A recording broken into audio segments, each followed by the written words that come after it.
हरियाणा की हर अपडेट के लिए बेल आइकन दबाएं और सब्सक्राइब करें STV हरियाणा न्यूज। नमस्कार, हरियाणा न्यूज देख रहे हैं आप और मैं हूं आपके साथ सोनिया सत्यानीता।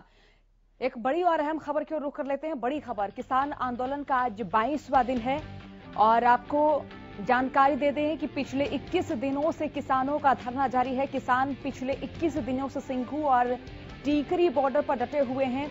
कृषि कानून पर सुप्रीम कोर्ट में आज सुनवाई होनी है। हालांकि जनहित याचिका पर कल भी सुनवाई की गई। बुधवार को भी सुप्रीम कोर्ट में जनहित याचिका पर सुनवाई हुई थी और केंद्र, हरियाणा और पंजाब सरकार से सुप्रीम कोर्ट ने जवाब मांगा। नोटिस भेजा गया और सुप्रीम कोर्ट में आज जवाब देगी केंद्र सरकार। बड़ी और अहम खबर तमाम दर्शकों तक इस वक्त साझा कर रहे हैं। हरियाणा और पंजाब सरकार भी आज जवाब देंगे क्योंकि किसान सिंघू और टीकरी बॉर्डर पर डटे हुए हैं। सुप्रीम कोर्ट ने कमेटी का गठन करने का सुझाव दिया था। इसी के साथ आज की सुनवाई में साफ होगी कमेटी की तस्वीर। आज की सुनवाई में साफ होगी कि कमेटी में कौन शामिल होंगे, क्योंकि सुप्रीम कोर्ट की ओर से कहा गया कि इस तरह के जो राष्ट्रीय मुद्दे हैं ये दोनों पक्षों की सहमति से सुलझाए जाएं। दोनों पक्षों का इस मुद्दे पर सहमत होना बहुत जरूरी है।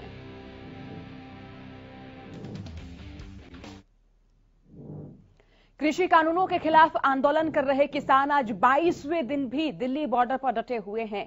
किसानों का मसला अब सड़क से सुप्रीम कोर्ट तक पहुंच चुका है। आज आंदोलन को लेकर सुनवाई होगी और किसानों के आंदोलन में सुप्रीम कोर्ट की एंट्री से उम्मीद की किरण नजर आई है। लेकिन सरकार के रवैये से निराश संत बाबा राम सिंह की खुदकुशी की घटना से किसानों में रोष बना हुआ है। रिपोर्ट देखिए।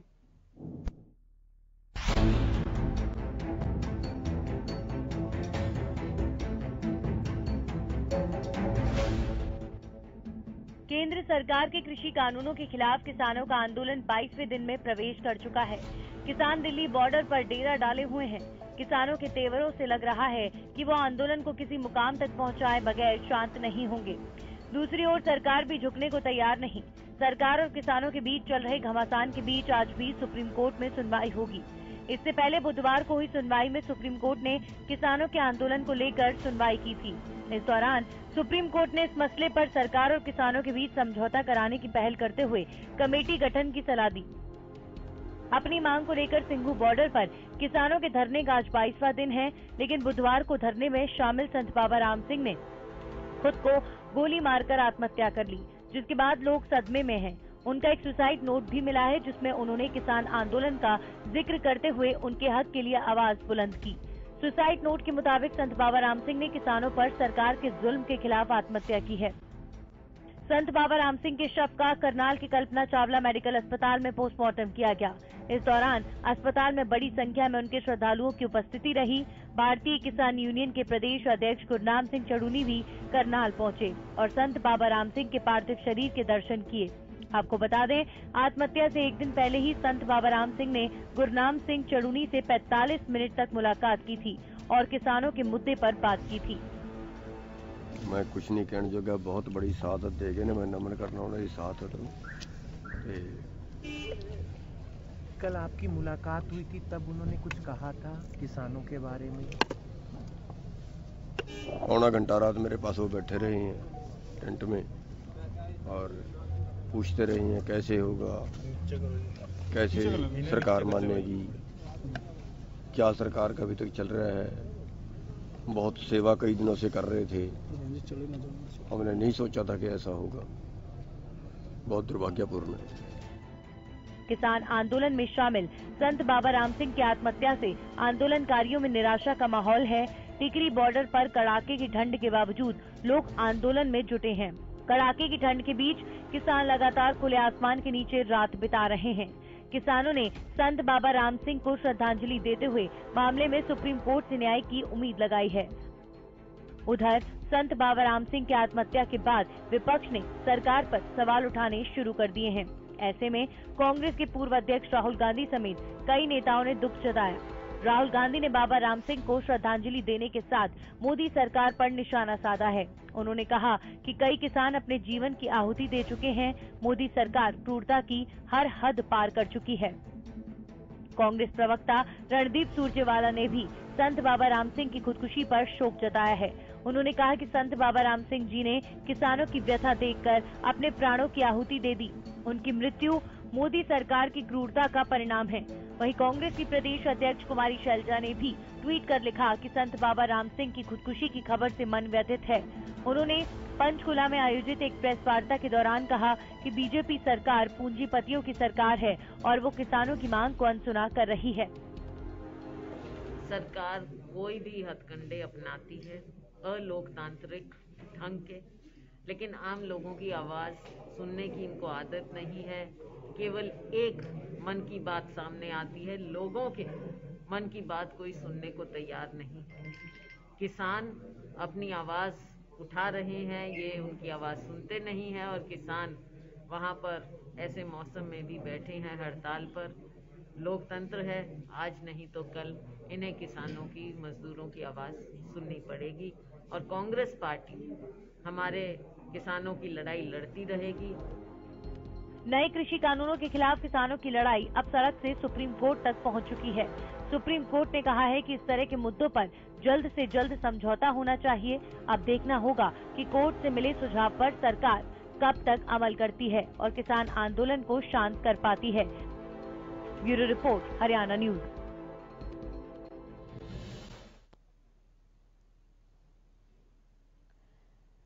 किसान प्रदेश के तकरीबन सभी जिलों में आंदोलन करते हुए नजर आ रहे हैं, प्रदर्शन करते हुए नजर आ रहे हैं। आपको लिए चलते पलवल की ओर, जहां से हमारे संवाददाता भगत सिंह तेवतिया हमारे साथ लाइव जुड़े हुए हैं।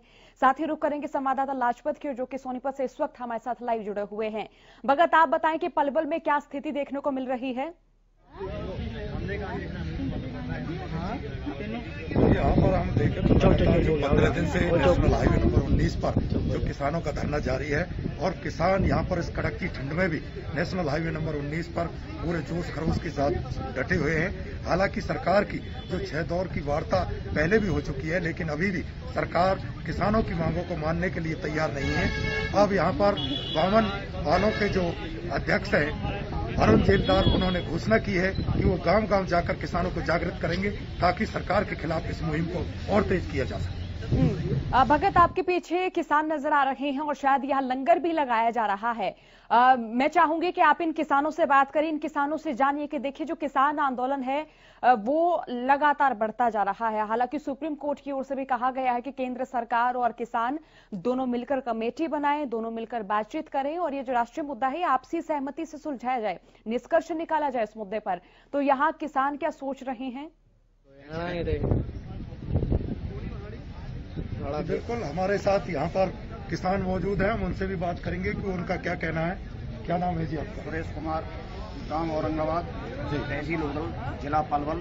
तो क्या कहेंगे, ये किसान आंदोलन चल रहा है? ये किसान आंदोलन, सरकार जन कहाँ सोई हुई है हमारी, ये मोदी सरकार, खट्टर सरकार जन कहाँ पे सोई हुई है।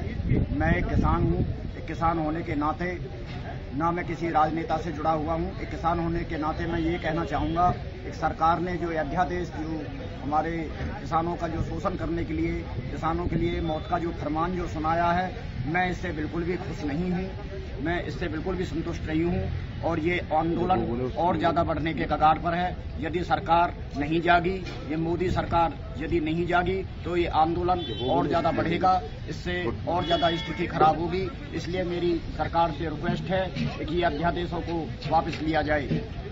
हमारे साथ और भी किसान यहाँ पर मौजूद है, उनसे भी जानेंगे वो क्या कहते हैं इस आंदोलन।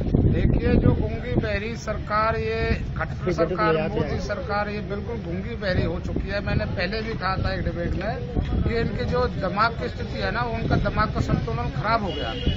ये आगरा के बीच में बहुत बड़ा मेंटल हॉस्पिटल है, इनको आगरा में भर्ती करा देना चाहिए। इनकी जो सोच है कि 2 दिन 4 दिन, महीने 2 महीने 4 महीने, साल में ये यहाँ से भाग जाएंगे किसान के पास इतना जुगाड़ और अपना खाने पीने का राशन है कि सालों क्या सदियों भी अगर हमारी वो परीक्षा लेना चाहते हैं, सदियों भी सड़क पर गुजारने के लिए तैयार है। ईंट से ईंट बजा देंगे सरकार की। सरकार चाहती है कि 2-4 महीने में चले जाएंगे, इनका खाना पीना बंद हो जाएगा। हमारे यहाँ खाने के लिए, पीने के लिए कोई कमी सामान नहीं है, चाहे सरकार भी आकर खा ले। हम हर चीज से लैस होकर आए, हटने के लिए नहीं आए, मरने के लिए आए हैं। शहादत दे देंगे, लाइन पे लाइन लाश की लाश बिछा देंगे, जैसे भगत सिंह ने कुर्बान दी थी।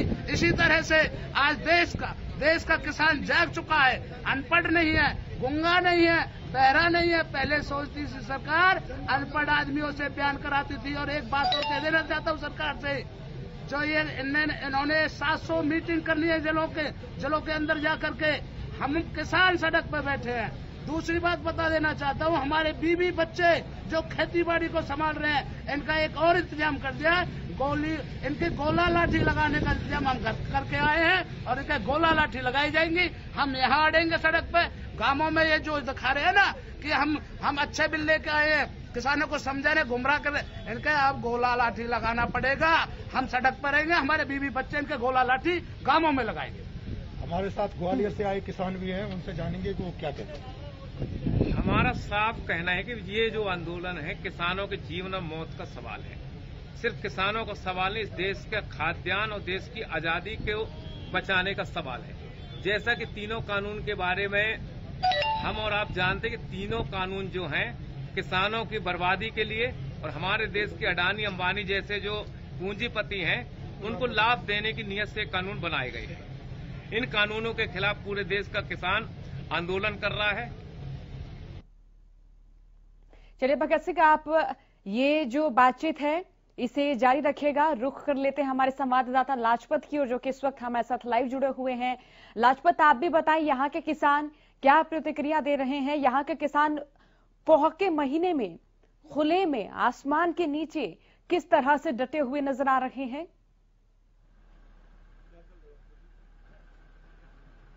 जी बिल्कुल, बात करें तो किसान आंदोलन लगातार जारी है और अपना तूल पकड़ता हुआ नजर आ रहा है। लगातार जो है किसान आंदोलन अपना तूल पकड़ता हुआ नजर आ रहा है। सिंघू बॉर्डर पर काफी तादाद में किसान लगातार अपनी ठंड को लेकर बैठे हुए हैं। काफी ठंड है, उसमें भी किसान बैठे हुए हैं। लेकिन आज सुप्रीम कोर्ट में जो सुनवाई है उसका इंतजार किया जा रहा है, क्योंकि सुप्रीम कोर्ट के बाद ही कोई फैसला दिया जाएगा। किसानों की गुप्त मीटिंग भी लगातार जारी रहती है, क्योंकि वो किसानों की गुप्त मीटिंग इसलिए कि मीडिया को भी वहाँ पे नहीं जाने दिया जाता।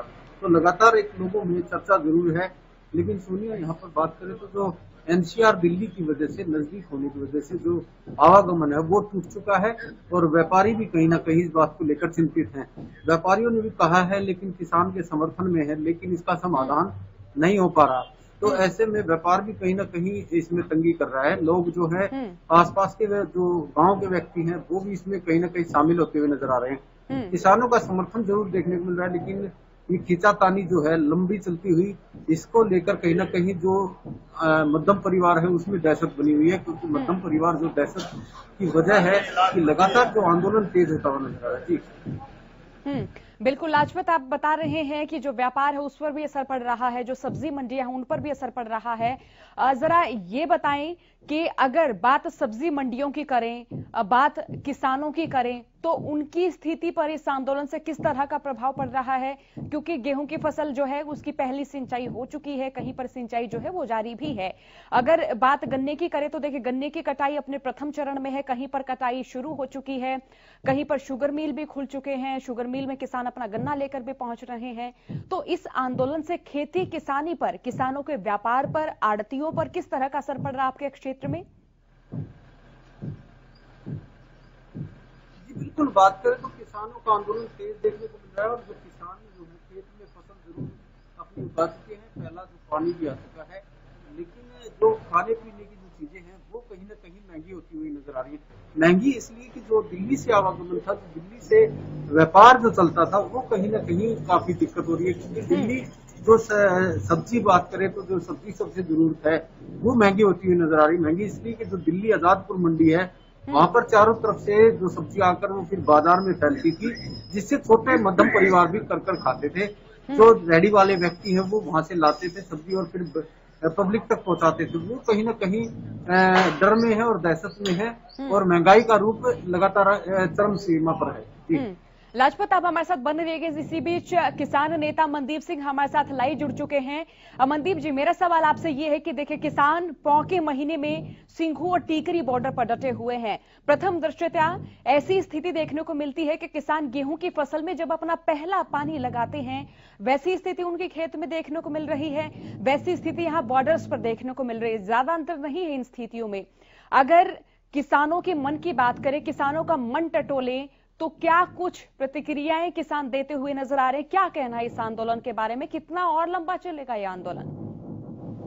देखिए, जब इतनी सर्दी है, सर्दी के मौसम में हर आदमी चाहता है कि वो घर में रहे, रजाई उसके पास हो और मकान में रहे। आज आप देखोगे दिल्ली की जो बॉर्डर एरिया है, सड़कों के ऊपर किसानों ने गांव बसा दिए, किसान वहां बैठे हैं। किसी किसान से आप बात करोगे तो वो एक ही बात कहते हैं, यदि ये कानून लागू हो गए तो हमारा खेत नहीं बचेगा। इसलिए हर किसान आंदोलनकारी हर किसान एक ऐसा आंदोलनकारी बन गया है, वो इस लहर का कमांडर बन गया है। वो हर हाल में कहते हुए हम ये लड़ाई जीते कोई घर नहीं जाएंगे। तो कितनी शहादतें हो रही है, कई किसानों की हमारी मौत हो चुकी है। हम उसे शहीद का दर्जा देंगे। रात भी एक हिसार के पास एक नौजवान 21 साल का एक्सीडेंट से शहीद हो गया। पता नहीं कितनी जानें मारी जा चुकी हैं। सरकार को यहाँ लेना चाहिए। अंग्रेज राज की तरह सरकार हमारे से बिहेव कर रही है और किसान हर हाल में इस लड़ाई को जीते बगैर घर नहीं जाएंगे। आप जब टीवी एंकर जब बात करते हैं, वो टीवी आके बात करता है तो हर किसान एक मजे हुए नेता की तरह सवालों का जवाब देता है, क्योंकि उनकी पीड़ा इतनी है। ऐसे कानून देश में लागू करने जा रही है जिससे खेती नहीं बचेगी। हर बच्चा, हर बुजुर्ग, हर महिला अब इन कानूनों के खिलाफ है। सरकार पता नहीं इन कानूनों के पक्ष में इतना बड़ा स्टैंड क्यों लिए हुए है। ये लोकतंत्र है, देश में आजादी है। जब देश के किसान नहीं चाहते ये कानून, तो हमारी सरकारें हमारे पे क्यों लाद रही है, ये समझ से परे है। हम इतनी सर्दी में यहाँ बैठे हुए हैं, 25 को चले थे। आज लगातार 20-22 दिनों से लगातार हमारी जो हाजिरी भी बढ़ रही है। किसान इतनी दिक्कतों के बावजूद, सर्दी के बावजूद भी पीछे नहीं हट रहे, लगातार इस आंदोलन में आ रहे हैं। महिलाएं भी आपको यहाँ देखने के लिए मिलेगी, बच्चे, बूढ़े, 80-80 साल के हमारे बुजुर्ग जिन्हें घर में रहने की जरूरत थी, आज वो आंदोलन में है सरकार की नीति के खिलाफ। सरकार को हर हाल में झुकाएंगे, ये संदेश हमारा आंदोलन दे रहा है। ये देश का पहला ऐसा आंदोलन है जिसमें कोई भी ऊपर नहीं किया जा रहा है, किसी को परेशान नहीं किया जा रहा है, बल्कि सरकार से मांग करने के लिए बड़े शांतिमय ढंग से किसान इतनी सर्दी में सड़कों पर बैठे हैं। खाना भी वही बन रहा है, लंगर भी यही चल रहा है और लोगों का जो संयोग है, बड़ी संख्या में लोग कंबल, गद्दे, हर चीज मुहैया करवा रहे हैं। पीछे से दूध आ रहा है, वो किसी चीज की कोई कमी नहीं छोड़ रहे। मजबूरी है सड़क पर बैठना। सरकार को इसे तुरंत इन कानूनों को वापस लेना चाहिए और ताकि हम इतनी सर्दी में बैठे हैं वो अपने घर वापस जा सके। अमनदीप जी, मेरा सवाल ये भी है कि बीते कल सुप्रीम कोर्ट ने जनहित याचिका पर सुनवाई की। सुप्रीम कोर्ट की ओर से कहा गया केंद्र सरकार, पंजाब सरकार, हरियाणा सरकार ये तीनों आपस में बातचीत करें, कमेटी बनाए और कमेटी जो है वो इन तीनों की सहमति से बने और ये जो राष्ट्रीय मुद्दा है ये इन तीनों पक्षों की सहमति से हो, सभी पक्षों की सहमति से जो है कि वो अंतिम निर्णय तक पहुंचे। तो ऐसे में आपको क्या लगता है कि बार बार जो कमेटी बनाने की बात कही जा रही है, क्या इससे संतुष्ट किसान होंगे? क्या आपको लगता है कि यहाँ हल निकालने का, समाधान निकालने का जरिया कमेटी है? देखिए, सरकार ने तो ये फैसला कर रखा था, अभी कॉर्पोरेट के पक्ष में उन्होंने नीतियां लेके आनी थी। सरकार कॉर्पोरेट के दबाव में है, सरकार विदेशी एजेंसियों के दबाव में है, इसलिए उन्हें किसानों से कोई लेना देना नहीं है। हमारा मानना है ये कमेटियों से हल नहीं निकलेगा। कमेटियां तो बातचीत से, जब बातचीत करने के लिए जाती है तो सरकार कहते हैं हम पीछे नहीं हटेंगे। किसानों का जो हक है वो हर हाल में हम जीतने की उम्मीद रखते हैं। इसलिए कमेटी बनाने के बाद मतलब हम घर वापस चले जाएंगे तो सरकार हमारी बात नहीं सुनेगी। हर किसान चाहता है कि जब तक इस समस्या का समाधान नहीं होगा, ये कानून वापस नहीं होंगे, तो हम इस आंदोलन को बैक नहीं लेंगे। आज जो नेता है किसान संगठनों के, वो भी इस पर चिंतित है, क्योंकि कोई फैसला, यदि एक भी नेता ये फैसला सरकार के पक्ष में खड़ा हो जाता है तो वो नेता दोबारा गांव में अंदर नहीं जा सकेगा, क्योंकि लोग खुद नेतृत्वकारी हो गए हैं। लोगों ने ये समझ लिया है कि ये कानून उनके लिए मौत का समान है। इसलिए जो कोर्ट का काम है, कोर्ट में कोई याचिका दायर करने वाले भी कोई बीजेपी के लोग हो सकते हैं, और क्योंकि ये लगातार हमारे आंदोलन को तोड़ने के लिए कभी हमें खालिस्तानी बता देते हैं, कभी ये नक्सली बता देते हैं, और इनके नेता तो पता नहीं हमारे को क्या क्या बता रहे हैं। ये भी कह रहे हैं ये कांग्रेस वाले करवा रहे हैं। आप अंदाजा लगाओ, ये नीतियां तो कांग्रेस लेके आई थी और ये तरह तरह के मतलब राजनीतिक रंग देने के लिए भी प्रयास किए जा रहे हैं। हमें उम्मीद है, ये उम्मीद नहीं सरकार से भी कमेटी बनाकर हमारी समस्या का समाधान करेगी, क्योंकि सरकार हर बात पर झूठ मारती है और हम जब तक ये लड़ाई जीत नहीं जाते तब तक वापसी जाने का तो सवाल ही पैदा नहीं होता। यहाँ जो किसान डटे हुए हैं, बीते कल भी एक बुजुर्ग किसान ने सर्दी के चलते, हार्ट अटैक के चलते दम तोड़ा। बात अगर बाबा राम सिंह की करें तो उन्होंने भी अपनी शहादत दी है। तो इस तरह जो किसान हैं जो यहाँ पर डटे हुए सिंघू बॉर्डर पर, जिनकी स्थिति दयनीय हो रही है और साथ ही जिनका ताल्लुक खेती किसानी से रहा है, वो भी व्यथित होकर देखिए कि अपने आप को गोली भी मार रहे हैं। चाहे बाबा राम सिंह की भी बात करें तो इस तरह के जो मसले फिलहाल देखे जा रहे हैं, इस तरह की जो शहादतें फिलहाल देखी जा रही हैं, तो आपको लगता है कि इससे आंदोलन एक नए सिरे से शुरू होगा? जी देखिए, सरकार के इस रवैये से हर वर्ग दुखी है, हर वर्ग दुखी है। बाबा जी ने गोली जो मारी है वो भी एक शहादत दी। मतलब उन्होंने देखा कि इतने लोग सर्दी में तंग हो रहे हैं, सरकार बात नहीं सुन रही, आहत होके उन्होंने अपनी जीवन लीला समाप्त कर ली। वो भी हमारे लिए शहीद का हम उसको दर्जा देने की बात करते हैं, क्योंकि वो उन्होंने शहादत दी है, छोटी बात नहीं है।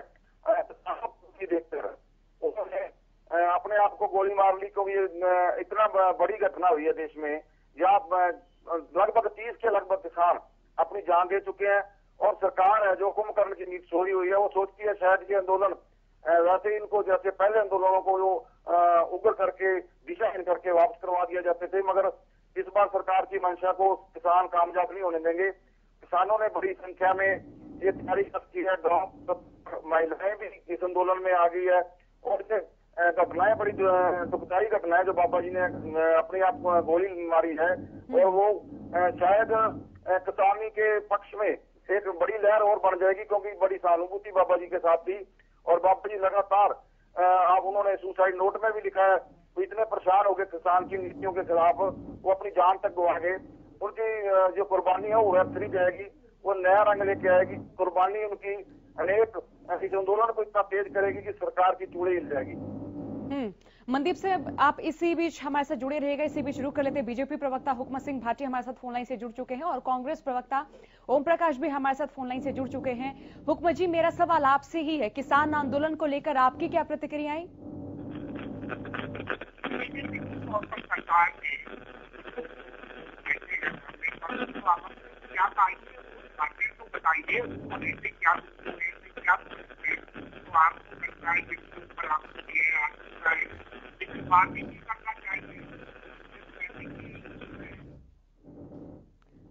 चलिए कांग्रेस प्रवक्ता की ओर रुख कर लेते हैं।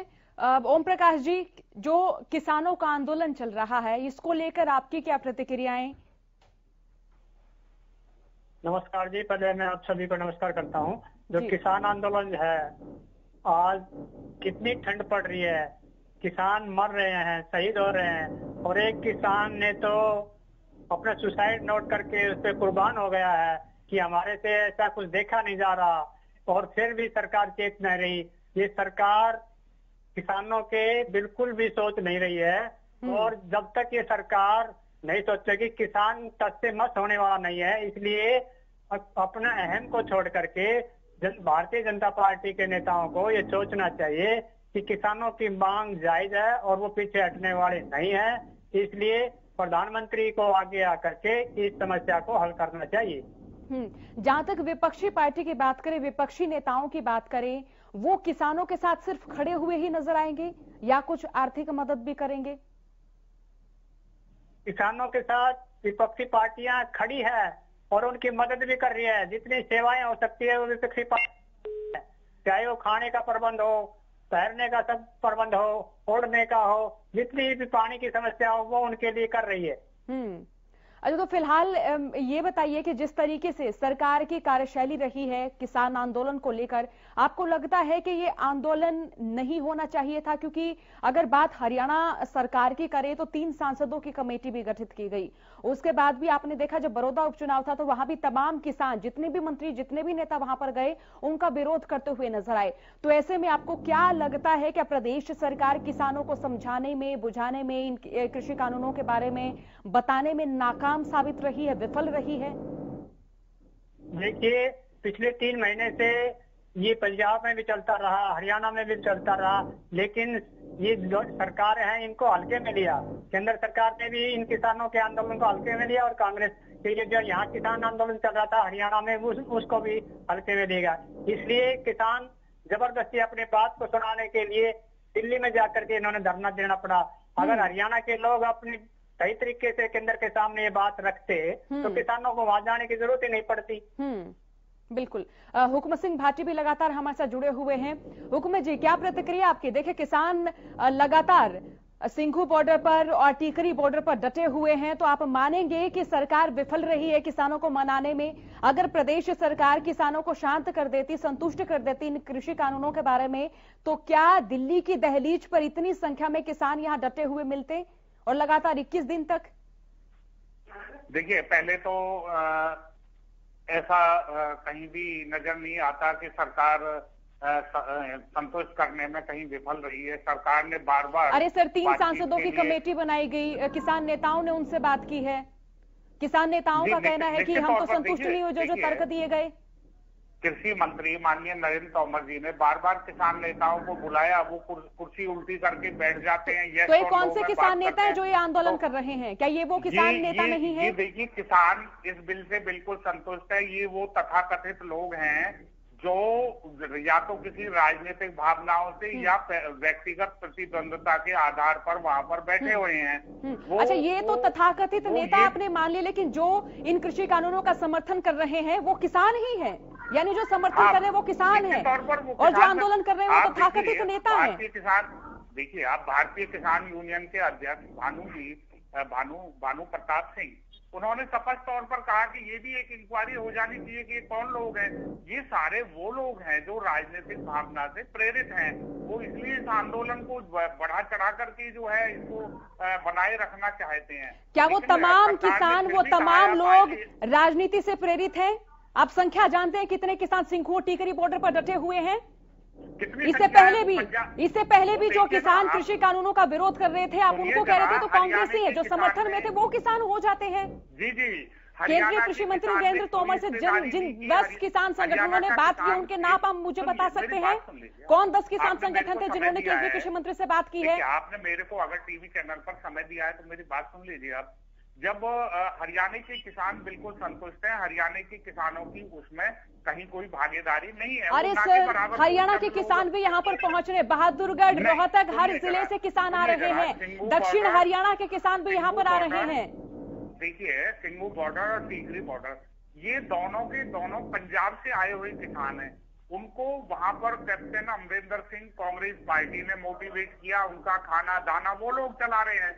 दूसरी तरफ जो प्रकाश सिंह बादल, उनकी पार्टी है श्रोमणी अकाली दल, वो पहले तो इसको बनाने में शामिल थी, लेकिन अब अपने राजनीतिक स्वार्थों के लिए वो विरोध कर रहे हैं। वो लोगों को लेके आए हैं सारे। तो आप ये नहीं मानेंगे कि हरियाणा के किसान इस आंदोलन में नहीं है? माननीय कृषि मंत्री जी ने उनको आमंत्रित किया बार बार, आप आइए, बात नहीं करना चाहते। देखिए बड़ी हैरानी की बात है, मैं आए दिन डिबेट में होता हूँ और हम लोग एक ही बात कह रहे हैं, भाई आप वो बिंदु बताइए। बिंदु बता दिए जा चुके हैं, बिंदु आपको बता दिए गए हैं। नहीं वो बता दिए तो वो सारे सुधार दिए। अगर उनमें कई अमेंडमेंट थी, इन्होंने कहा एमएसपी खत्म हो जाएगी, इन्होंने कहा मंडी खत्म हो जाएगी। सरकार ने कहा हम लिख के दे देते हैं, ना एमएसपी खत्म है ना मंडी खत्म है। अब धान बाजरे की बात करें, क्या वो एमएसपी पर खरीदे गए हैं? आपको आंकड़ा पता है? किसानों का बाजरा आज भी उनके घरों में स्टोर है। आप तर्क दे रहे हैं कि जो किसान आंदोलन कर रहे हैं वो राजनीतिक विचारधारा से प्रेरित है। ये तर्क आपका लॉकडाउन से जारी है। दाना धान का खरीदा है, वो कौन लोग हैं जिन्होंने पोर्टल पर नहीं चढ़वाया? कौन चढ़वाया? और वो किसान कौन है जो बार बार कह रहे हैं कि उनका तो पोर्टल पर रजिस्ट्रेशन हुआ ही नहीं है, या आपके आंकड़े साफ नहीं, आपकी रिसर्च साफ नहीं है? आप जरा कांग्रेस के आप प्रवक्ता बैठे होंगे, आप जरा इस सवाल को पूछ लीजिए। मैं इस सवाल को किसान नेता से ही पूछती हूँ, प्रवक्ताओं से क्यों? मैं किसान नेता से ही पूछती हूँ ये सवाल, जो खुद किसान है, जो खेती किसानी करते हैं, जिनका ताल्लुक किसानी से है। मनदीप सिंह, आप बीजेपी प्रवक्ता की बात सुन रहे हैं, वो कह रहे हैं कि जो ये आंदोलन कर रहे हैं ये किसान नहीं है, ये तो राजनीतिक विचारधारा से प्रेरित व्यक्ति हैं। देखिए बीजेपी की पार्टी का मतलब ये सबसे झूठी पार्टी है देश में। इनका इतिहास आप उठा के देख लीजिए, कभी भी ये किसानी मुद्दे पे इनका क्या रोल रहा है। अभी एक मैं बात सुन रहा था, ये कह रहे भी ये हरियाणा का किसान नहीं है, इन्हें टिकरी बॉर्डर पर भेजिए, हम बताएंगे ये हरियाणा का किसान है या नहीं है। इनके नेताओं को गांव में भेजिए, वो बताएंगे गांव वाले लोग भी हरियाणा के किसान इस आंदोलन में है या नहीं है। इनके नेता डरते हुए भाग रहे हैं। सीधे गूगल का सरसा के अंदर लोगों ने गिराव किया, रास्ते बदल कर भागी, जो सांसद है तब भी लोगों ने घेर ली और बड़ी रही। ये नहीं कह सकते पंजाब के बाद हरियाणा अब पीछे नहीं है। पंजाब के बाद हरियाणा अब पीछे नहीं है। बड़ी लड़ाई हरियाणा के किसान दे रहे हैं। किसान, हरियाणा का युवा किसान की संख्या में शामिल। आप बीजेपी के नेता को टिकरी बॉर्डर पर एक बार अब भेजें ताकि ये देख लें कि हरियाणा के लोग या पाकिस्तान के लोग हैं। ये तो कुछ भी कह सकते हैं। अभी तो ये खालिस्तानी कह रहे थे, ये भी कह सकते हैं कि ये पाकिस्तान के ये जो लोग हैं, क्योंकि इन्हें इस मुद्दे को दिशा करने के लिए पाकिस्तान। मनदीप सिंह, इनकी ओर से एक और तर्क दिया गया कि किसानों का तो दाना दाना खरीदा गया, जबकि मैं खुद किसान परिवार से हूं, अपने गांव के किसानों से मैं भी बात करती हूं। उनका कहना है कि बाजरे की फसल आज भी, ये प्रवक्ता साहब हमारे गांव जाके देख ले, किसानों की पूरी बाजरे की फसल भी नहीं खरीदी है, स्टोर है घरों में। नरमा जो है वो MSP से नीचे बिक रहा है 700-800 रुपए। आप इन्हें भेजिए, हम बताते हैं कि नरमे का भाव क्या है। बाजरा 1400 रुपए, बाजरा 1400 रुपए बिक रहा है और बाजरे का रेट 250 रुपए है। मक्की कितने रुपए की? इस कुर्सी पर बैठकर टीवी पर डिबेट कर ये सब कुछ ठीक कर रहे हैं, तो फिर आप जरा मैडम मेरे को समय देंगे? जी हुक्म जी, आपको समय दे दिया जी, उत्तर दीजिए। देखिए, अभी आपने कहा कि मैं भी किसान परिवार से जुड़ी हूँ।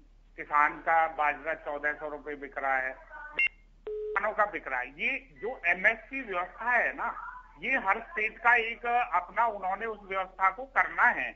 MSP के अंदर उस उपज को खरीद करके उसकी व्यवस्थाएं करनी है। तो किसानों को आज तक ये नहीं पता चला कि MSP पर फसलें कैसे बेचते हैं? आपकी बात पर आता हूँ, आप सुन लीजिए मेरे को कि पहली राजस्थान ने नहीं खरीदा, पंजाब ने नहीं खरीदा। दोनों में कहाँ की सरकार है? कांग्रेस की सरकार है। आप उनसे जरा पूछ लीजिए क्यों नहीं खरीदा, और हरियाणा ने खरीदा। अब आप हरियाणा में खरीदा गया, हरियाणा में खरीदा गया। सर कैसी तर्कहीन बातें कर रहे हैं? सुनिए जरा, जब कृषि विभाग और मंडी विभाग दोनों के कर्मचारी अधिकारी गांव जाकर रजिस्ट्रेशन करा रहे हैं और बिना, बड़ा सिंपल सा रजिस्ट्रेशन, मेरे जिले में तो नहीं आए सर रजिस्ट्रेशन करने, किया, उनका दाना दाना खरीदा गया। आप बताइए, जब कोई रजिस्ट्रेशन नहीं कराना, उसका रिकॉर्ड पर नहीं है, अगर वो आपकी तो साइट ही नहीं चल रही थी लॉकडाउन के दौरान से ही, आप देखिए उसका बाजरा कैसे खरीदा जाएगा? अरे सर, गेहूं की फसल के दौरान से ही आप देखिए आपकी सरकार में कितनी फसलें खरीदी गई और कितने किसानों ने आत्महत्या की, कितने किसानों ने टमाटर की खेती को अपने खेतों में ही नष्ट किया। भिवानी तोशाम के किसानों की मैं बात करूं, अपने जिले के किसानों की मैं बात करूं, पूरे प्रदेश के किसानों की मैं बात करूं, में एक भी सिंगल एग्जांपल नहीं है किसी किसान। अरे सर, आप खबरें नहीं देखते क्या? आप खबरें नहीं देखते? हम पंजाब की और राजस्थान की बात नहीं कर रहे। दूसरी बात, हरियाणा में अगर कोई किसान अपना रजिस्ट्रेशन नहीं करा रहा है, पंजीकरण नहीं करा रहा है, बता नहीं रहा है मैंने कितना बाजरा बोया है, तो उसका बताइए कैसे खरीदा जाएगा? गेहूं मान लिया उसने नहीं जो है पोर्टल पर चढ़वाया और उसका नहीं खरीदा गया। दूसरी बात, आप देखिए, बड़ा एक नेचुरल वो है, कोई आदमी अपनी फसल को रोकता है, क्यों रोकता है? कि वो चाहता है कि मैं ज्यादा पैसे लूं। जब ज्यादा पैसे की इच्छा में उसने अपने फसल को रोक लिया, उस समय MSP पर नहीं बेचा, तो अगर वो फसल ज्यादा पर बिक रही है तो भी जिम्मेदार, और कम पर बिक रही है तो भी वही जिम्मेदार। अच्छा, एक किसान फसल बोता है, वो रजिस्ट्रेशन में अपनी पूरी फसल जो है वो नहीं लिखवाएगा। सर कैसी तर्कहीन आप बातें कर रहे हैं? एक किसान तब रजिस्ट्रेशन कराता है, उसकी फसल का एक एक दाना, कितने क्विंटल फसल निकली, कितने मण उनकी जो खेती निकली है, वो सारे लिखते हैं। जो ये लड़ाई कौन लड़ रहा है? ये लड़ाई वही बिचौलिया लड़ रहा है। ये बॉर्डर पर आकर वही बिचौलिया लेके आया है लोगों को, वही। आप टीकरी बॉर्डर, सिंघू बॉर्डर पर गए हैं? खरीदा जा रहा है। मुझे बता दीजिए, आप सिंघू और टीकरी बॉर्डर पर गए हैं, आपने किसानों से जाना, आपने देखा किस किस उम्र के बुजुर्ग किसान वहां पर बैठे हैं? आप मुझे बता दीजिए कि किला और बीघा में क्या अंतर है? चलिए, मुझे खेती किसानी के बारे में ही आप अपना ही बता दीजिए सर। या तो आप किसानों के बारे में जानते नहीं, या आपके पास पूरे आंकड़े नहीं, आपके पास पूरी रिसर्च नहीं है। नहीं, पूरे आंकड़े हैं, पूरी तरह जानते हैं। भारतीय जनता पार्टी से ज्यादा किसानों के विषय में चिंता और कोई कर नहीं सकता। कांग्रेस के लोग या विपक्ष के लोग दिखावा करते हैं। अब कांग्रेस पर सर, मैं किसानों की बात कर रही हूँ। आपके पास जब तर्क खत्म हो जाते हैं, आप उन तमाम तर्कों को कांग्रेस से जोड़ देते हैं। फसल नहीं बिकी, कांग्रेस प्रवक्ता भी हमारे साथ है, कांग्रेस प्रवक्ता भी हमारे साथ है। ओम प्रकाश जी, सर जवाब दीजिए। देखिए, बीजेपी प्रवक्ता को आपने सुना, जवाब दीजिए। देखिए, बीजेपी के प्रवक्ताओं के पास कोई बात है ही नहीं, ये झूठ के सिवा कुछ नहीं बोलते। इनको जो इनके फेवर में बोलता है उनको तो किसान बोलते हैं, और जो अपनी शर्त रातों में अपनी मांगों के लिए वहां बैठे हैं उनको ये आतंकवादी बताते हैं, कभी किमी बताते हैं। इनको एक रात वहां बिताने के लिए भेजिए, इनको पता लग जाएगा कि ये कौन लोग हैं। ये घरों में बैठे हुए बात करते हैं। एमएसपी की बात करता हूं मैं, एमएसपी में किसानों की बहुत से लोगों का बाजरा आज भी पड़ा है, दक्षिणी हरियाणा में भी। ये कह रहे हैं हमें सब बाजरा खरीद लिया, लोग बागों ने जा के सीख लिए, लेकिन लोगों का पूरा बाजरा नहीं खरीदा गया। और आज बात करते हैं कि एमएसपी पे खरीद लिया। तो ये झूठ के सिवा कुछ नहीं है। और किसानों की अगर इन्होंने अच्छी तरह देखनी है किसान कौन है असली किसान, तो सिंधु बॉर्डर पे जाइए, टिकरी बॉर्डर पे जाइए, और हरियाणा के शाजापुर बॉर्डर पे जाइए, राजस्थान पे कितने किसान बैठे हैं। आज इनको उनकी मांग नहीं दिख रही, उनको ये दिख रहे हैं कि ये कांग्रेस पार्टी के हैं, दूसरी पार्टी के हैं। तो ये लोग गुमराह करने के सब कुछ नहीं है इनके पास। इनको अपने सारे अहम छोड़ करके और किसानों की बात को मान लेना चाहिए। और ये किसान वैसे हटने वाले नहीं है, इसी में इनकी भलाई है। किसान नेता मनदीप सिंह भी हमारे साथ जुड़े हुए हैं। मनदीप सिंह, आपने बीजेपी प्रवक्ता को सुना। आप ये देखिए कि सत्तासीन जो मंत्री हैं, जब भी हरियाणा में वो जाते हैं, फिलहाल अगर कल परसों की अगर मैं बात करूं तो सांसद नायब सैनी का भी किसानों ने विरोध किया है।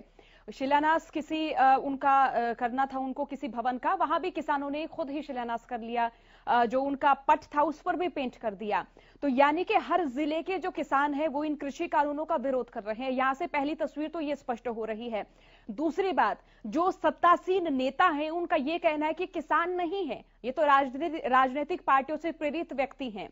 तो इन पर जो किसान हैं वो बार बार तस्वीर साफ करते नजर आए हैं कि आप एक बार सिंघू बॉर्डर, टीकरी बॉर्डर पर आइए, तो आप किसी गांव के किसान से बात तो कीजिए, आप किसी गांव के किसान से जानिए तो कितना बाजरा उनके घर में स्टोर है। गेहूं सरकार ने कहा कि आप रख लीजिए, फिलहाल स्टोर कीजिए, और जैसे ही ये अनलॉक की प्रक्रिया शुरू होगी उसी दौरान आपका गेहूं ज्यादा भाव में खरीदा जाएगा। वो भी किसानों ने औने पौने दाम पर बेचा है। तो इस पर जो किसानों के ऊपर जिस तरीके के आरोप लग रहे हैं, जिस तरीके से जो आंदोलनकारी किसान हैं, उनको कहा जा रहा है कि ये तो राजनीतिक विचारधारा से प्रेरित व्यक्ति हैं, ये कोई भी किसान नहीं है। देखिए, इन्हें एक बार गांव के अंदर जाने दीजिए। बीजेपी के नेता गांव के अंदर जाके लोगों को समझाए कि ये कानून के पक्ष में है। इन्हें भय किस बात का है? अब तो मेरे हिसाब से ये आंदोलन 5-7 दिन और चला तो हरियाणा की सरकार नहीं बचेगी, क्योंकि जो विधायक हैं वो भी शर्म महसूस करने लगे, क्योंकि लोग उनसे सवाल कर रहे हैं भी भाई हमने आपको वोट इसलिए दिया था, हमारे दुख सुख में आप हमारे साथी रहोगे, हमारी बात करोगे। मगर वो सरकार के पक्ष में जितने विधायक हैं वो डर रहे हैं, वो गाँव के अंदर ही नहीं जा रहे। आप थोड़े दिन में आप देखोगे इतना भारी विरोध होने जा रहा है विधायकों का, ये समझ नहीं पाएंगे भी हो क्या रहा है। क्योंकि ये लोकतंत्र है, देश को आजादी के लिए, देश की आजादी के लिए बहुत से लोगों ने अपना खून दिया है। ये ऐसे आजादी नहीं मिली बातों से। और जो बीजेपी का जो इतिहास है, इनका इतिहास तो आप देख लीजिए, ये तो आजाद विचारों को ही नहीं पसंद करते। ये कुछ भी कह सकते हैं, जिसे शुक्र करो इन्होंने अभी आतंकवादी कहा, तो ये भी कह सकते हैं कि पाकिस्तान की साजिश है। इसलिए क्योंकि जब मुद्दे को दिशाहीन करना होता है तो ये पाकिस्तान में चले जाते हैं। जब जो लोग कहते हैं हमारी सड़कें नहीं है, तो ऊपर देखो पाकिस्तान की सड़कें नहीं है, पाकिस्तान के साथ हमारा कराते हैं भी, पाकिस्तान में तो कुछ नहीं है, हमारा देखो हमारी तो फिर भी ठीक है। मगर ये इनका की जो विचारधारा है वो धर्म के आधार पर ये राजनीति करते हैं, हिंदू के नाम पर, कभी मुसलमान के नाम पर ये बांटते हैं। पर किसान इस बार बटेगा नहीं। जहाँ देखो सारे हिंदू, मुस्लिम, सिख, ईसाई सारे किसान बैठे हैं। ये तो इनकी कोशिश है। शुरू में जब आतंकवादी का जो नारा दिया था, इनका आईटी सेल है जो लगातार प्रचार करता है किसानों के खिलाफ। अभी भी ये कह रहे हैं, ये हुक्म सिंह जी, योगी सिंह, मैं कभी जानता नहीं कौन है, ये कह रहे हैं अभी ये तो कथाकथित किसान है। शर्मानी चाहिए ऐसी बातें करते हुए, जहाँ किसान अपनी जाने दे रहे हैं, तो ये इनको कथाकथित नजर आ रहे हैं। अब इनको ये गाँव में तो आए, तो बता दें कि ये कथाकथित है, असली किसान है।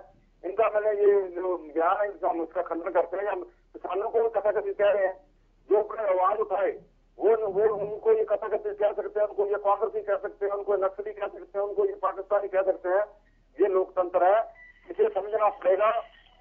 यदि इस बार किसान बैठ भी जाएगा, ये जितना मर्जी जोर लगा ले, किसान अपनी मांगों को बनवाने के बाद ही वापसी करेगा। और हर इतना भारी विरोध रहने के अंदर शायद कभी किसी सरकार का नहीं हुआ होगा।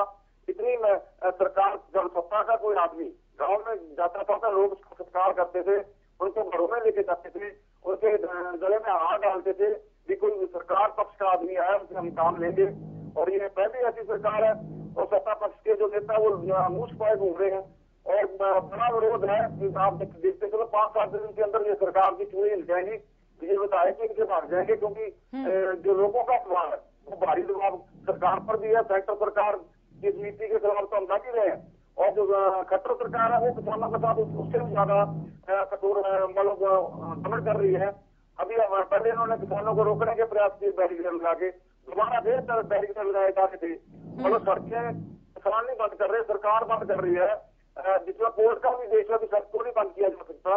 और आप देखोगे ये सरकार ने रस्ते रुके हुए हैं, पहले भी सरकार ने यहाँ तक भी सड़कें पार दी गई, पत्थर लगा दिए गए। ये आजादी के बाद पहली ऐसी सरकार है जो इतना बड़ा दमन कर दिया है। इन्हें पता नहीं है, अंग्रेजों के पास पुलिस बहुत थी, फौज बहुत थी और अंग्रेजों के खिलाफ बोलने का मतलब मौत थी। ये चीज बहुत छोटी है। देश की आजादी के लिए लोगों ने खून दिया है और ये अभी तक आजाद मुल्क जो खिले हम आजादी को बचाने के लिए भी एक बड़ी लड़ाई देश में शुरू होगी और ये तो खिले को बचाने की लड़ाई है।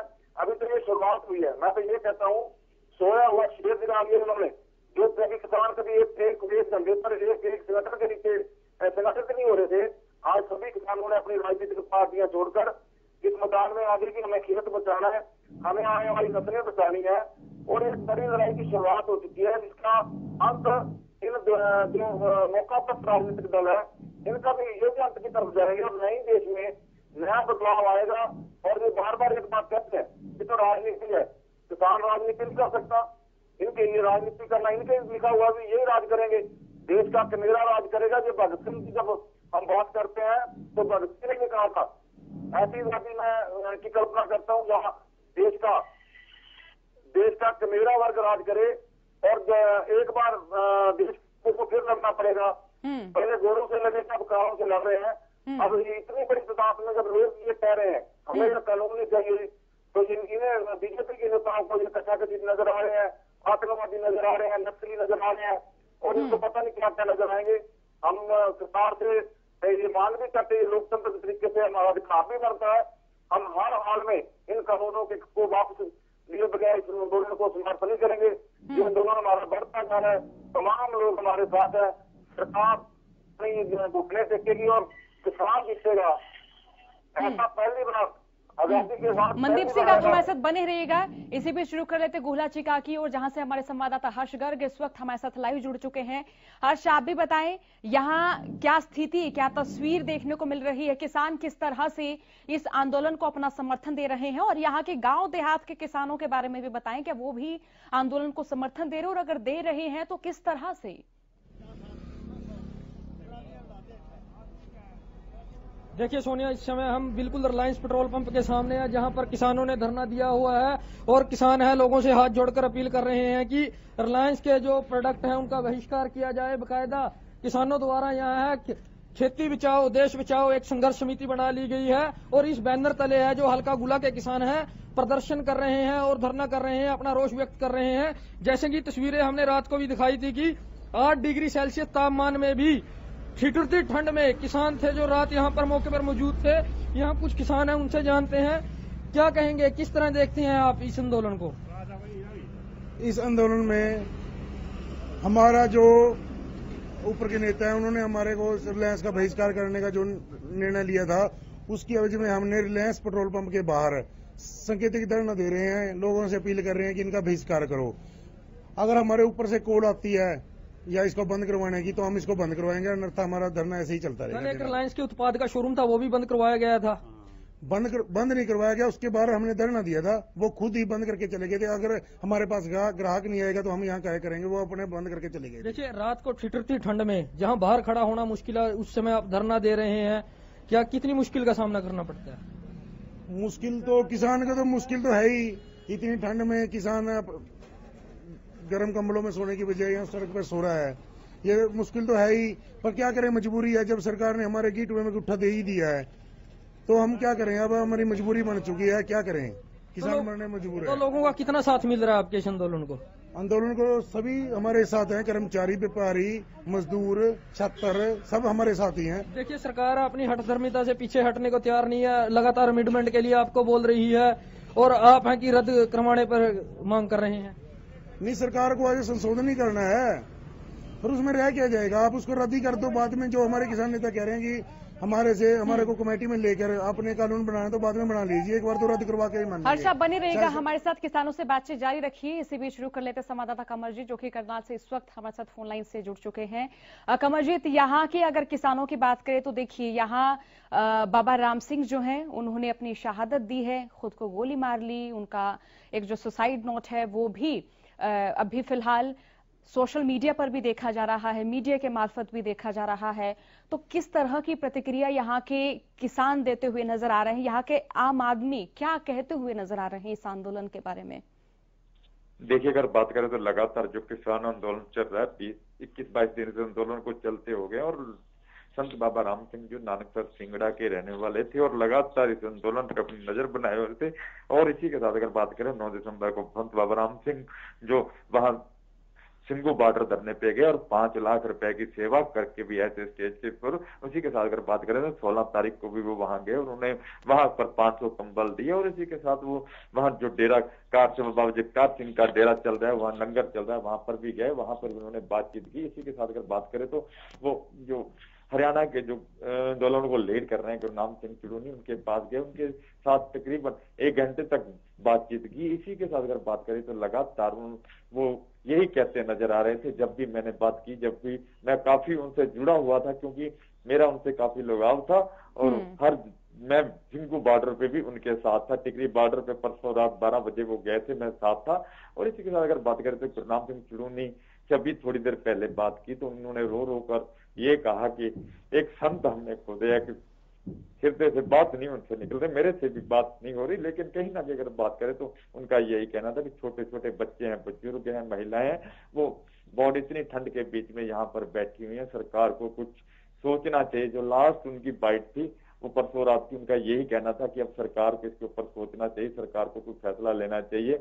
ये अपना घर बार छोड़कर, अपनी जमीन जायदाद छोड़कर यहाँ टपरी वास जैसे वो सड़क के ऊपर बैठे, उनकी तरह बैठे, जो उनकी वर्डिंग है, एक पंजाबी का जो वर्ड है, उनका यही कहना था कि मुझे कहने लगे कि ये टुक्कर यानी कि एक नवाला सरकार इनसे छीन ली, अपने नवाले के लिए वो यहाँ पर बैठे हैं, सरकार को कुछ सोचना चाहिए। इन सभी चीजों को लेकर कहीं ना कहीं वो पूरा अपडेट लिए। और तो कल भी जैसे ही वो गए और दिल्ली पहुंचे तो उन्होंने वहां जाके जो उनके साथी थे उनको यही कहना था कि आप जपजी साहब और चौपाई साहब का पाठ करिए। चौपाई साहब का पाठ स्टेज पर किया गया और मैं भी थोड़ी देर बाद वहां पर पहुंचा। तो जब उनसे पूछा गया कि बाबा जी कहाँ हैं, उनका यही कहना था बाबा जी गाड़ी में है। जब गाड़ी के पास जाकर उन्होंने देखा, मैं भी वहीं था, तो बाबा जी ने उस टाइम अपने आप को गोली मार ली थी। और इसके साथ अगर बात करें जो सुसाइड नोट छोड़ा गया है, उसमें सबसे बड़ी बात उन्होंने ये लिखी है कि जुल्म सहना, जुल्म करना और जुल्म को देखना भी कहीं ना कहीं एक पाप है। और कई लोग कोई अपना सामान जो उनको मिला हुआ अवार्ड मिला है वो वापस कर रहे हैं, और मैं अपने आप की शहादत दे रहा हूँ, अपनी आप का आत्मदेह कर रहा हूँ जी। अगर उनके तमाम समर्थकों की बात करें, तमाम अगर जत्थे की बात करें जो उनके साथ जुड़ा हुआ था, वो वाकई गमगीन होगा, वो वाकई भावुक होगा। तो ऐसे में यहाँ के किसान जो है वो क्या कहते हुए नजर आ रहे हैं, उनकी ओर से क्या प्रतिक्रिया आ रही है, और आंदोलन से किस तरह का अब असर देखा जाएगा, या फिर ये कहें कि आंदोलन अब किस मोड़ मुड़ता हुआ नजर आएगा?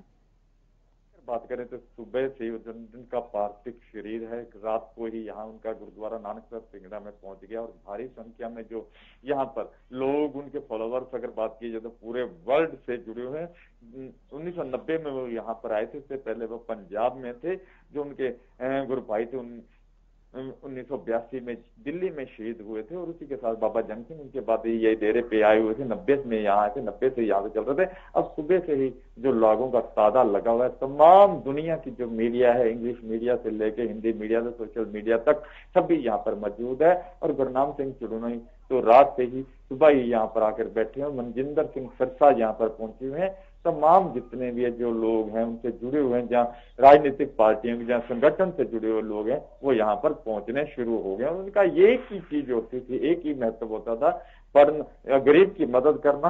और गरीब किसी तरह के कोई गरीब यहाँ पर पहुंचता था, लड़की की शादी है, जो कुछ है, कुछ भी कहने कहते तो उसकी मदद करते थे, और बड़े प्यार से, बड़े सूझबूझ तरीके से वो करते थे। और ज्यादातर उनका ये एक ही मत था कि गुरु ग्रंथ साहब से जोड़ना उनका एक ही मेन इश्यू था। जी बहुत शुक्रिया कमर जी, तमाम अपडेट के लिए। किसान नेता अमनदीप सिंह लगातार हमारे साथ बने हुए हैं। अमनदीप, मेरा सवाल आपसे यही है कि बाबा राम सिंह ने अपनी शहादत दी है, अगर इस शहादत की बात करें तो किसान तमाम जो है वो गमगीन है। अगर आम लोगों की बात करें तो वो भी भावुक नजर आ रहे हैं, चाहे सोशल मीडिया की प्रतिक्रियाओं की बात करें या फिर खबरों के माध्यम की हम बात करें। तो ऐसे में आपको क्या लगता है कि आंदोलन में अब किस तरह का मोड़ नजर आने वाला है? देखिए, छोटी बात नहीं है, जान दे देना बहुत बड़ी बात है।